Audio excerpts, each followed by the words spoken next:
Mikili Live. Monsieur le ministre, vous pouvez intervenir. Merci. Une arme sur les lieux, et donc tous ces gens ont été conduits à... Les armées de la République démocratique du Congo ont reçu l'ordre de procéder au désarmement forcé des forces négatives et groupes armés irréguliers qui écument l'est de notre pays et sèment la mort et la désolation parmi nos paisibles citoyens. Cette opération a été baptisée Soukola 1, nettoyé, par son initiateur. Elle se déroule simultanément dans toutes les entités administratives où sévissent ces groupes de criminels. Il n'y a donc pas une préférence pour tel groupe plutôt que tel autre. Tous les groupes armés sont logés à la même enseigne. Cette opération suit de très peu la forclusion du délai qui avait été laissé aux détenteurs illégaux d'armes et de munitions par un ultimatum qu'avait lancé le président de la République en personne à la fin de l'année dernière. Et elle ne cessera qu'après la reddition du dernier de ces malfrats qui continue à prendre en otage le peuple congolais. Au Nord Kivu, les forces régulières congolaises ont entamé depuis le début de l'année des actions d'envergure pour neutraliser les éléments des forces négatives rwandaises, les FDLR, réfractaires à l'ultimatum de désarmement volontaire lancé par le président. La place forte de cette milice FDLR à Mpinga a été assiégée avec succès par nos éléments, ce qui a rendu possible un nombre significatif de captures et de redditions, même si un grand nombre de ces éléments a pris la fuite avec armes et bagages. Conformément aux instructions de la haute hiérarchie du pays, la traque contre les FDLR se poursuit, aussi bien au sud de la province du Nord Kivu que dans la province du Sud Kivu. Dans le Grand Nord Kivu, la région de Béni et alentours, le chef d'état-major général des forces armées de la République a lancé en personne l'action de désarmement forcé des rebelles ougandais des ADF Nalu il y a près d'une semaine. À ce sujet, selon tous les rapports que le gouvernement a reçus, nous allons devoir de moins en moins entendre parler des Nalu, car cette partie de la rébellion, vous savez, c'est ADF très Nalu. Mais cette partie qui s'appelle Nalu de la rébellion ougandaise est en train de se convertir en parti politique. Et nous sommes au courant qu'elle participe déjà aux institutions politiques en Ouganda. Les FARDC vont donc se trouver de plus en plus en face des seuls ADF. Même si elles reçoivent un appui logistique apprécié de leurs partenaires de la force MONUSCO, il faut dire que les FARDC sont jusqu'à ce jour les seuls à mener sur terrain cette traque contre les forces négatives. Ici également, les premiers résultats de l'opération Soukola 1 sont très encourageants. Plusieurs plateformes, places fortes de la rébellion des IDF dans le Grand Nord Kivu sont d'ores et déjà tombées entre les mains des FARDC. Je vais citer Namundiomale, Kambi Amabi, Kalemi, Kanyamuseke, Mazete, Mouchieni et le sanctuaire de Mwalika qui servait de centre de repli ou de ravitaillement à ces forces négatives. Les FARDC ont libéré des otages capturés par ces forces négatives. Plusieurs d'entre elles ont été neutralisées, d'autres sont en déroute. Des sources diverses, notamment dans les médias, ont relayé l'information selon laquelle ces criminels auraient entrepris de s'enfoncer davantage vers l'ouest, c'est-à-dire dans le Congo profond, notamment en province orientale, loin, très loin de leur base naturel en Ouganda.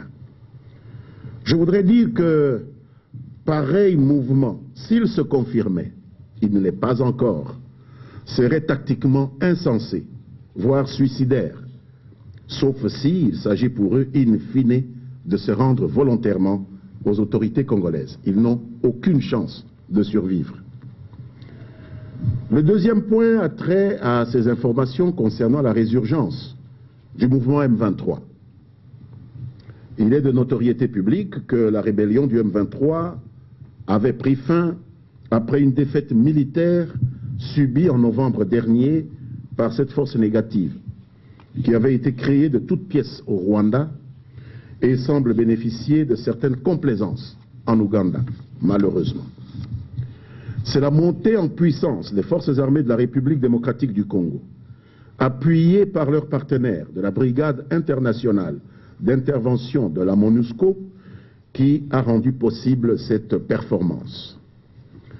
Depuis quelque temps, des informations concordantes de sources crédibles, en l'occurrence un rapport des experts des Nations Unies, renseignent que les anciens mutins du M23, qui avaient été accueillis à notre surprise au Rwanda et en Ouganda, seraient en train de se reconstituer et se réorganiser en procédant à de nouveaux recrutements à partir de ces deux pays voisins qui, nous le savons tous, n'ont jamais fait mystère de leur inclinaison à soutenir cette force négative en dépit de tous leurs engagements internationaux.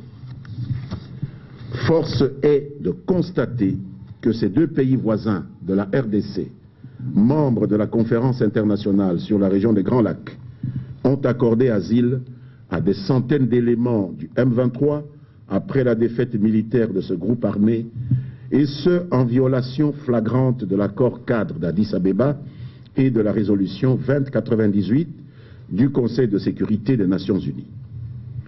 On sait en effet que ces instruments juridiques avaient fait obligation à toutes les parties signataires de s'abstenir d'accueillir sur leur territoire les forces négatives qui sévissent dans la région des Grands Lacs et en particulier en République démocratique du Congo. A contrario de cet engagement solennel, le rapport final du groupe d'experts des Nations Unies sur la RDC affirme non seulement que, citation, les rebelles du M23 ont bénéficié d'un soutien continu de Kigali, fin de citation, lors des dernières offensives des FARDC appuyées par la brigade d'intervention de l'ONU, mais surtout qu'ils ont, citation encore, continué de recruter au Rwanda après leur défaite militaire. Fin de citation. Ces allégations ne surprennent pas le gouvernement de la République démocratique du Congo, car ceux qui, au Rwanda, ont porté le M23 sur les fonds baptismaux semblent déterminés à continuer à sponsoriser cette force négative en dépit de tous leurs engagements en sens contraire. Depuis la déroute du M23, les deux pays voisins multiplient des conditionnalités dilatoires pour le rapatriement de ces éléments qui sont attendus dans leur pays, la RDC, pour participer au programme démobilisation, désarmement, réinsertion, ou pour une comparution en justice, le cas échéant. Il semble que ces deux pays n'ont plus souvenance des engagements qu'ils ont souscrits à Addis Abeba et à New York, aux côtés de tous leurs homologues membres de la CIRGL, et c'est bien dommage. Le gouvernement de la République démocratique du Congo prend très au sérieux les informations faisant état d'une nouvelle agression en préparation contre notre pays. Nous n'avons pas vocation à tolérer indéfiniment des sévices venus de l'étranger contre notre peuple.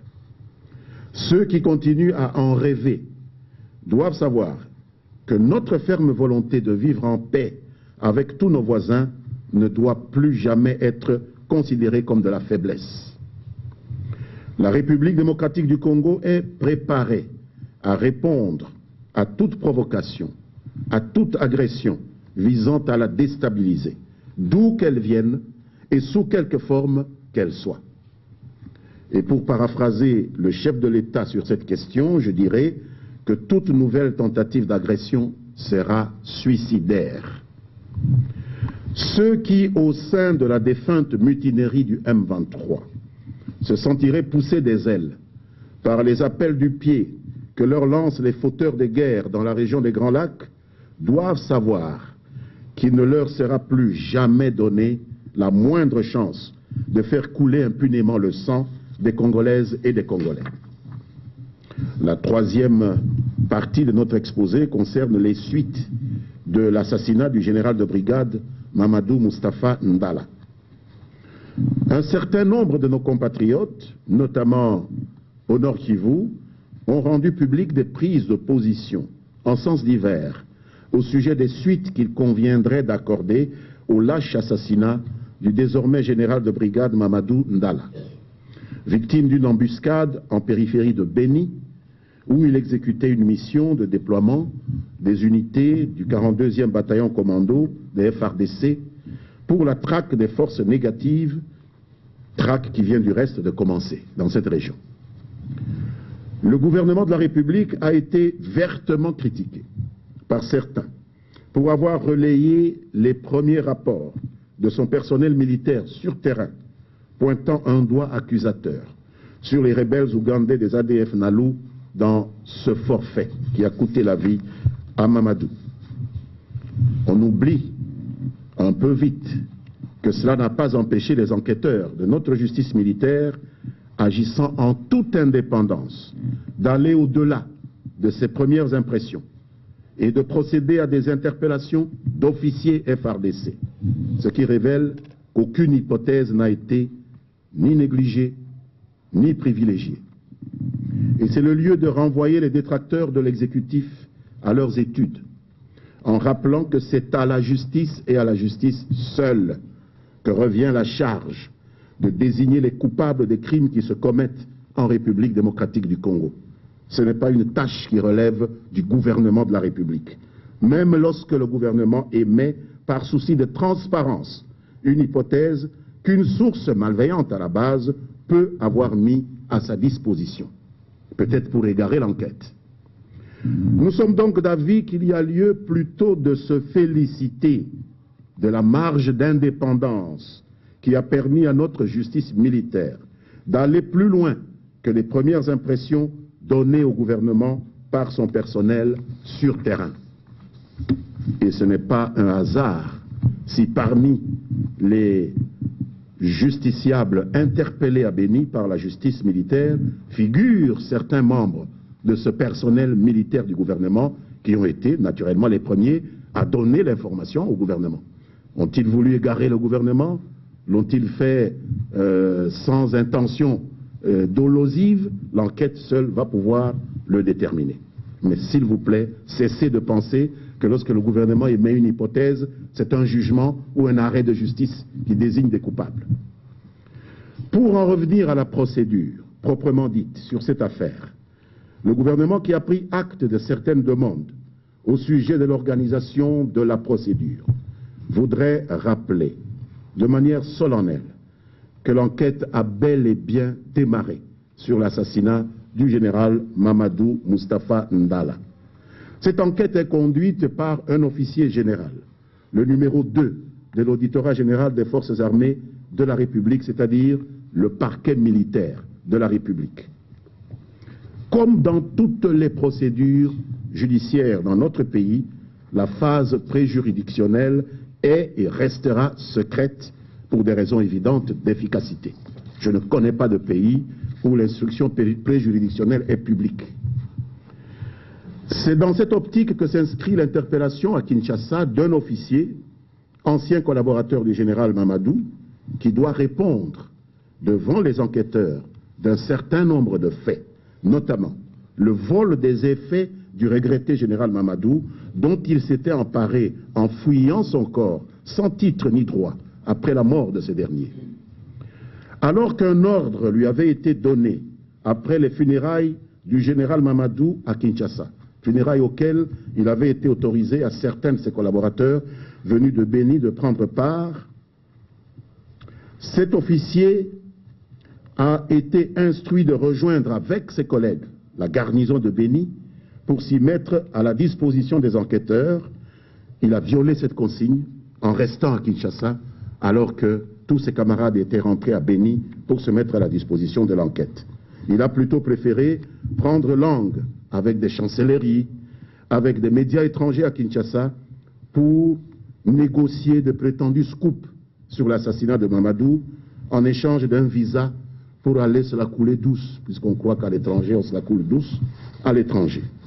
Et c'est le lieu pour moi, au nom du gouvernement, d'informer nos partenaires des médias que vous êtes, que le règlement en vigueur au sein des forces armées de la République démocratique du Congo, comme dans toutes les armées du monde, interdit aux militaires de se livrer à des déclarations publiques, surtout dans les médias, sans autorisation de la hiérarchie. C'est la raison pour laquelle on appelle l'armée la grande muette, pas seulement au Congo, partout ailleurs. Pour le gouvernement, le but premier d'un procès judiciaire, c'est de découvrir la vérité. C'est de permettre le châtiment du ou des coupables. Il ne s'agit pas d'offrir un spectacle à qui que ce soit.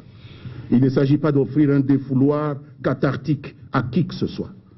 À la fin de l'instruction préjuridictionnelle, l'ordre judiciaire compétent décidera en totale indépendance du jour, du lieu et des conditions du déroulement du procès qui, lui, est public, sauf décision contraire des juges. Nous appelons donc tous nos compatriotes congolais à respecter et à faire respecter l'indépendance de nos institutions judiciaires en s'abstenant de leur adresser des injonctions comminatoires. Ceci est interdit par la loi. On ne donne pas des injonctions à la justice. Ni le gouvernement, ni la société civile, ni les partis politiques, ni le Parlement, personne n'est autorisé à donner des injonctions à la justice. Ce dont nous devons être assurés d'ores et déjà, c'est que, quels qu'ils soient, les auteurs intellectuels et physiques de l'embuscade qui a coûté la vie au général de brigade Mamadou Ndala seront tous jugés et seront sévèrement châtiés. Avant de passer à la partie des questions-réponses, je voudrais dire un mot sur le rapport annuel de Human Rights Watch sur la situation des droits de l'homme que nous avons reçu ce matin. Un chapitre, naturellement, est consacré à notre pays, comme aux autres pays. Il est marqué... Pendant les guerres à l'est de ces pays, on a toujours trouvé des militaires. Monsieur le ministre, vous pouvez intervenir. Merci. Live.